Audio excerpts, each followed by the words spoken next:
Ule mtu ni kwamba ameuawa, akaja akazikwa hapa, akazikwa akafunikwa na udongo. Na paka ule askari tulimuonesha, tukamwambia kwamba angalia na jinsi ilivyochimbwa na jembe. Mwili wa mtu ambaye jina lake halijafahamika umekutwa ukiwa umechimbiwa pembezoni mwa korongo lililopo katika kijiji cha Nado, kata ya Murieti, mkoani Arusha, huku wananchi wakipata taharuki baada ya kukuta mwili huo. Mwili huo mpaka sasa hivi haijajulikana ni wa nani, lakini jeshi la polisi litakapopata taarifa zaidi litatoa taarifa hiyo kuhusiana na tukio hilo. Hii ni News Update Media, mimi ni Gladness Joseph.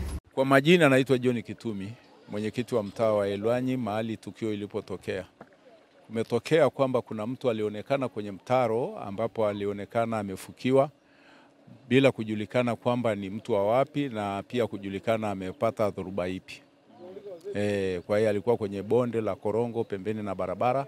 Kwa hiyo baada ya hapo ndio wananchi wakarundikana, na baada ya hapo polisi walikuja kumchukua na kumpeleka, nafikiri watakuwa wamempeleka mochwari, kwa sababu ilikuwa sisi tuongozane nao, ikawa gari ya polisi iliondoka.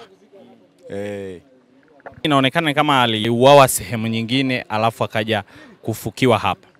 Kwa design inaonyesha aliletwa kutoka sehemu nyingine tofauti. Hatuwezi kujua ni mbali au ni wapi. Itakapojulikana wenyewe ndio tutajua kwamba ametoka wapi. Kwa sababu yake ni kwamba hata pia ameshachubuka kiasi kwamba huwezi kujua kama kuna sehemu amepigwa, labda kwenye postmortem ndio anaweza kujulikana baadaye na daktari, kwa sababu maaskari wamempeleka eneo la hospitali ya Murieti kwa ajili ya uchunguzi wa kupigwa postmortem.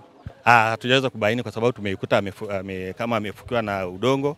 Kwa hiyo tulichokiona tumeona tu kipande cha mwili, lakini baadaye alipofukuliwa polisi wamechukua. Nilichokiona amefukiwa kidogo na udongo. Sababu inaonekana kama ameweka pembeni ya korongo pale, ikawa hiyo udongo kama wamegusa wakafukia, lakini sio kana kama imeletwa na maji. Jina mimi naitwa Joshua Mitalami Joseph. Mimi kero yangu, huyu mtu tumemkuta amefukiwa kwenye korongo, lakini baada ya maaskari kufika wakamtoa huyu mtu. Baada ya kumtoa huyu mtu wakasema kwamba nitakuwa tukaandike maelezo. Mwenyekiti wa mtaa tukaambiwa mimi na yeye pia tuende tukaandike maelezo. Gari ilikuwa imepaki pale mbele. Lakini baadaye kitu nilichoshangaa, baada ya maaskari kuingia kwenye gari, sisi tunatembea na mwenyekiti wa mtaa huko na kuandika maelezo kwamba mtu ameletwa na maji au ameletwa na nini au jinsi ilivyokaa.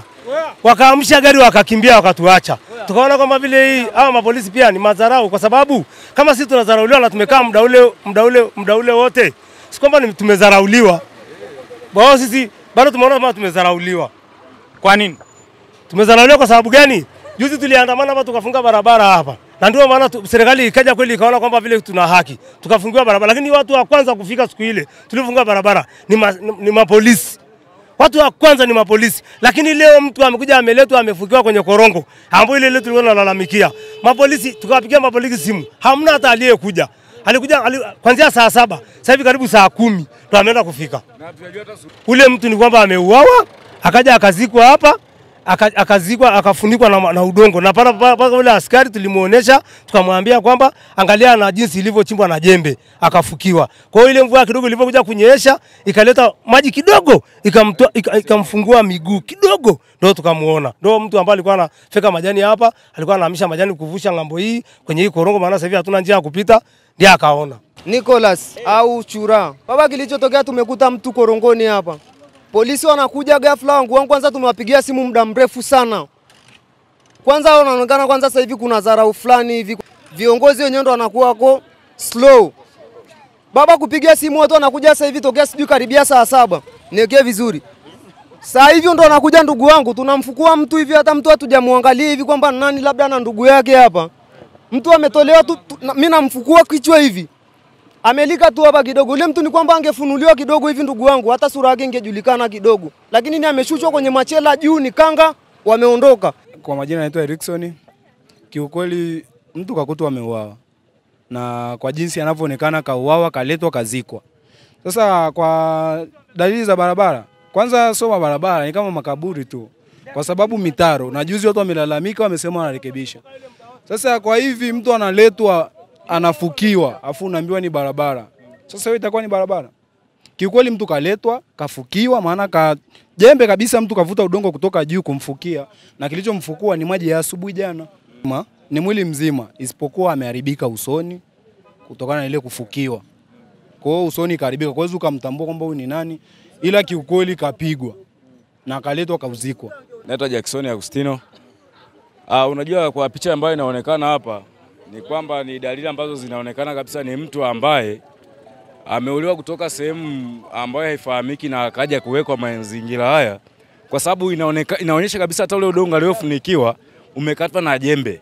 Yaani jembe yenyewe inaonekana mahali ilipokuwa inakata. Hata wananchi wengine wameshuhudia hapa na inaonekana wazi zaidi shairi kabisa kwamba ni mtu ambaye ameuliwa kutoka eneo ambalo sio la sehemu hii. Hasa kinachonipa mimi wasiwasi na majibu ambao sitofahamu ni kwamba hata askari wamekuja, lakini yule mtu kwa sababu alivyokuwa amefunikwa inaonekana mvua kidogo ilionyesha, ilipitia tu udongo kidogo ukawa umepitia upande wa mgongoni kwake na kwenye kiuno, ndio vitu vilivyokuwa vinaonekana. Hasa watu kusimama hapa walikuwa wanatamani kujua kwamba huyu mtu ni wa pande hizi au ni wa sehemu gani. Maana kila mtu ndio kichwa chake kimemweka hapa na kujua huyu mtu ni wa maeneo gani. Lakini askari wao wamekuja tu bwana, geuza mwili na kubeba mwili chapu. Tunahitaji watu kadhaa kubeba mwili, lakini katika eneo la tukio hawajaweza kufanya uchunguzi ambao unafanyaje unaohitajika.